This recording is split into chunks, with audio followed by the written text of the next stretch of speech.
Hello everyone. So we are now on the last part, no? Last part na ng discussion natin para sa subject. And this, no, part of the lesson that we have will be included in our final examinations, no? So one of the most important things, no, that we need to know pagdating sa paggawa ng research is yung tinatawag nilang ethical considerations. No, as you can see, the word consideration is in plural form. So, ibig sabihin, marami yan. No? Tapos, yung mga ethical considerations na yan, dumadami. No? Depende kung kanino kayo, again, no, nagsasubmit. No? Kasi yung iba may iba't ibang process or steps na dinadaanan, no, para doon sa kanilang pag-comply, no, para sa paggawa ng kanilang research. But of course, we focus on the most, no, common at talagang importante at hinding-hindi makakalimutan kahit kanino pa kayo mag-submit o magpasa, no, ng inyong mga research proposal. Okay? The first thing that we need to consider, no, when it comes to writing your research o kahit ano pa man yan, no, thesis of course, is number one, getting approval from higher authorities. Ulitin ko, no? So, number one is getting approval from higher authorities. Yes, you are right, no? You heard it right. No? Kailangan natin kumuha ng approval o permit from higher authorities bago natin magawa, masimulan, no? Yung actual implementation of the research. So, kailan siya nagaganap? Kapag tapos na yung proposal mo, doon siya magaganap. Hindi yung nag-iisip ka pa lang, agad iniisip mo na yung humihingi ka na ng permit. Hindi ganun. After your proposal, no, pag okay na yung proposal mo, that will be the time, no? After that, that will be the time na ihingi tayo ng permit, no, from higher authorities. O, sino ba yung higher authorities? Of course, we need to consider kung saan magaganap, kung sino yung mga respondents o participants mo. And then, doon natin malalaman kanino tayo hihingi ng approval o permit. Okay? And most of the times, no, since we are, no, in the Department of Education o nasa education sector tayo, kumukuha tayo, humingi tayo ng permit from, of course, our school's division superintendent. No? And then, kapag kumuha tayo ng permit, hindi yun basta-basta, ay, pahingi po ng permit. Hindi siya ganoon. And as we know, no, lahat yan na dinadaan natin sa tamang proseso, tamang way, no, in a formal way. So, ibig sabihin, we need to write, no, a letter of request. We need to write a letter stating our request na humihingi tayo ng permit para mag-gather ng data o para makandak, no, o ma-implement yung ating research proposal. Ngayon, sa paggawa ng permit o sa pagkuha ng permit, first, depende kung saan ka nag-aaral o saan ka nagsasubmit. So, on our end, no, the researcher will be the one who will do the letter or who will craft the letter. Then, it will be signed by the advisor, no, and also it will be signed by the dean. No? And then, isasubmit natin siya sa division office. Yan, diba? Depende kung saang division office kayo naka-assign, no? Kung gaano katagal yung balik, no, for approval or disapproval of your research. Yan, depende yun. So, may mga division offices na 1 week, yung iba 2 weeks, no? Yung iba 3 weeks, depende, no? So, hindi tayo pare-pareho. And then, merong mga division offices na maraming hinihinging attachments. No? Yung iba humihingi ng actual, no? Actual copy of the proposal, yung iba hindi naman. O yung iba hinihingi lang ay yung instrument plus the questions na itatanong, no, sa iyong research proposal.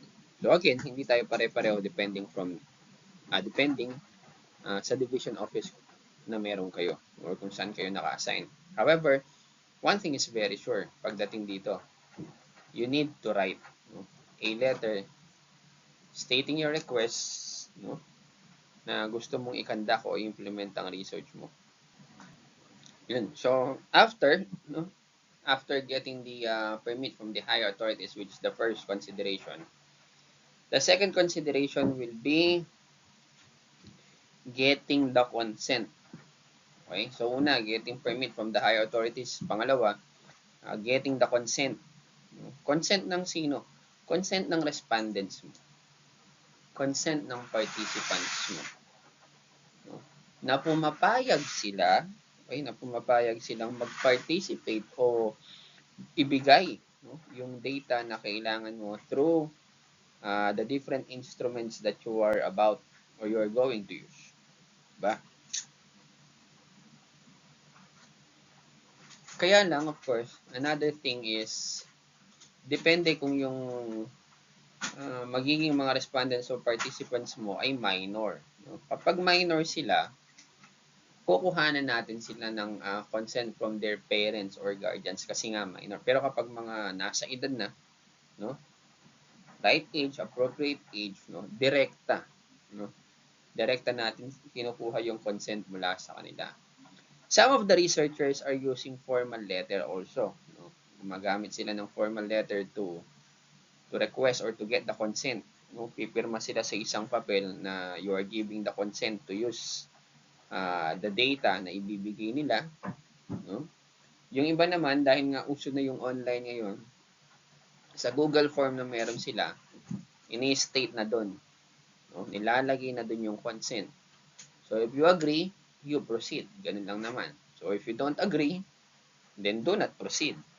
Diba? The point there is, kinukuha natin yung consent nila. Payag sila. No? Payag sila na maging bahagi ng research mo. Kasi, pagdating sa data gathering o pagdating sa research, no, hindi pwede yung sapilitan. No? It's not right to force anyone, no, na maging bahagi ng research mo kasi pwede silang tumanggi. Okay? Pwede silang tumanggi. So, we need to get their consent. Okay? Number 3, no? Number 3 thing that we need to consider is it should be on voluntary basis. No? Yung pagkuha ng consent tsaka yung voluntary basis, ano yan magkadugtong yan, no? Of course, kapag binigay niyo yung consent niya, lumilitaw na voluntary siyang nakikipag-participate sa'yo o nagre-respond sa'yo. Diba?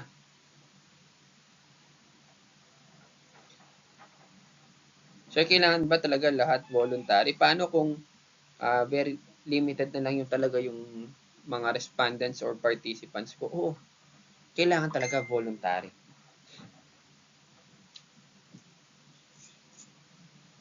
No? Kailangan talaga voluntary. Okay, voluntary yung pagkuha ng data. Now, paano natin masisiguro na talagang voluntary yan, no?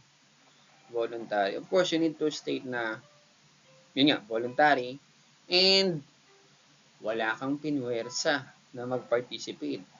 Ngayon, para sabihin natin voluntary, wala kang pinwersa na mag-participate, dapat, you need to mention na walang magbabago sa relasyon, no?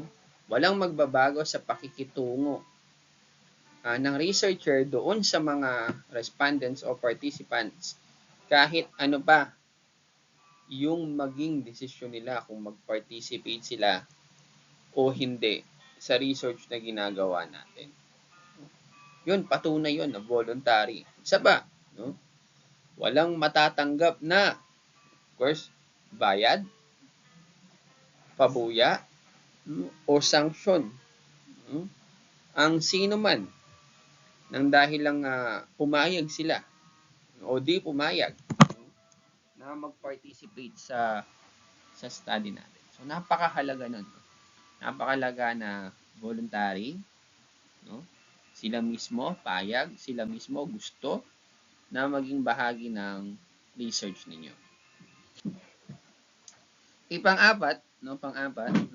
Fourth thing that we need to consider, at ito, no?